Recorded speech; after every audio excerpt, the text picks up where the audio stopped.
សិលធម៌ដែលចេញពីសាសនានេះគឺទៅបន្ទុំមនុស្សឲ្យប្រើចំណេះជំនាញទៅក្នុងផ្លូវត្រូវក្នុងផ្លូវសន្តិភាព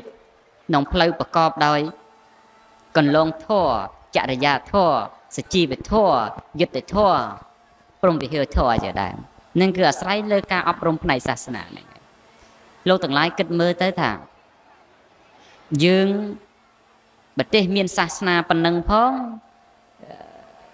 រហូតដល់រដ្ឋអំណាចតម្កុំតម្កើងថាជាសាសនារបស់រដ្ឋផងជាបាវចនានៃជាតិផងនៅតែមនុស្សសពថ្ងៃចលាចលដោយអំពើកាប់សម្លាប់លួចប្លន់កេងប្រវ័ញ្ចជិះជាន់លើបញ្ហាអសិលធម៌ផ្សេងលោកបំពេញអីចឹងទៅនឹងប្រទេសមានសាសនាផងណាបើតម្រាំតែប្រទេសអត់មានសាសនាទៅទៀតមិនដឹងថាយកអីទៅទូមានអ្វីទេយកធម៌របស់អ្នកណាទៅទូមានអ្នកណាទេក៏អត់ទេអញ្ចឹងសាសនាជាពិសេសកម្ពុជារដ្ឋយើងតម្កុំតម្កើងពុទ្ធសាសនាដោយសារទ្រឹស្ដីរបស់ពុទ្ធសាសនានេះ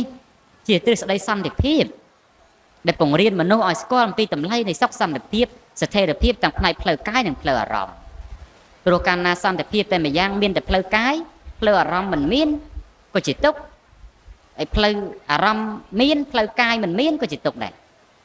អញ្ចឹងទាំងពីរនឹងត្រូវផ្ដាំប្រសងកាលណាមគ្គទេសអ្នកដឹកនាំប្រកបដោយសិលធម៌ដោយព្រហ្មវិហារធម៌ប្រជាពលរដ្ឋទទួលបាននូវសុខសន្តិភាពផ្លូវកាយបន្ទាប់មកប្រជាពលរដ្ឋខ្លួនឯងគោរពប្រណិប័តជំនឿសាសនាតាមសុខដុមរមណីយកម្មផ្នែកសាសនារៀងខ្លួនធ្វើឲ្យមានសន្តិភាពផ្លូវចិត្តហើយតែកាលណាទាំងពីរយ៉ាងនេះដើរប្រដាំប្រសងគ្នាវាធ្វើឲ្យប្រជាពលរដ្ឋខ្លួនឯងហ្នឹងរស់នៅប្រកបដោយសេចក្តីថ្លៃថ្នូរមិនមានការរំលោភបំពានមិនមានការកាប់សម្លាប់មិនមានការប្លន់លួចជាដើមនេះអញ្ចឹងបានតែតម្លៃសាសនាដើរតួយ៉ាងសំខាន់ណាស់ក្នុងការធ្វើឲ្យប្រជាពលរដ្ឋក្នុងប្រទេសមួយមាននូវសន្តិភាពផ្លូវចិត្តលោកទាំងឡាយដូចជាការកសាងវត្តអារាមអញ្ចឹង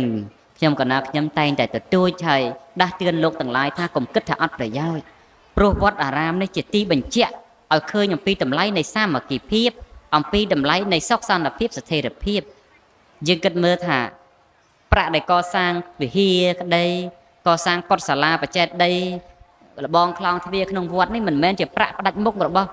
កឧត្តមលោកជំទាវឬក៏អ្នកឯណាមួយមកកសាងវត្តមួយតែឯងទេគឺជាប្រាក់ដែលបានមកអំពីការរួបរวมសាមគ្គីដោយកម្លាំងញើសឈាមតិចតួចស្ដួយស្ដាងរបស់មហាប្រជាពុទ្ធបរិស័ទក្តីរបស់សាកដឹកនាំក្តីរបស់បណ្ដាលអ្នកមុខអ្នកការក្តីពង្រួមគ្នាមកបង្កើតឲ្យបានទៅជាសមិទ្ធផលមួយក្នុងវត្ត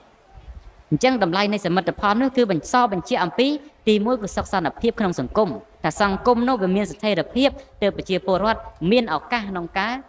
បញ្ចេញនូវសាមគ្គីភាពហើយកសាងទីអាវាសជាកេរដំណែលផងយើងគិតមើលថាសម័យដែលយើងមានសាសនាប៉ុណ្ណឹងផងយើងរស់នៅក្នុងបច្ចុប្បន្នភាពនេះប្រកបដោយសេចក្តីព្រួយបារម្ភចុះទម្រាំតែក្រោយយើងទៀតបើសិនជាសាសនាមិនតាំងនៅទេតើកូនចៅយើងខាងក្រោយរស់នៅយ៉ាងម៉េចមិនលែងស្គាល់គុណស្គាល់ទោសទៅហើយទេមិនគិតថាម៉ែឪគ្មានគុណទេនេះជាការគិតដែលនាំឲ្យអន្តរាយណាលោកហើយការគិតបែបនេះមកពីមច្ឆាទិដ្ឋិដើរប្រច្រាស់នឹងសាសនាហ្នឹងឯងគិតថាម៉ែឪគាត់គ្មានគុណអីទេគាត់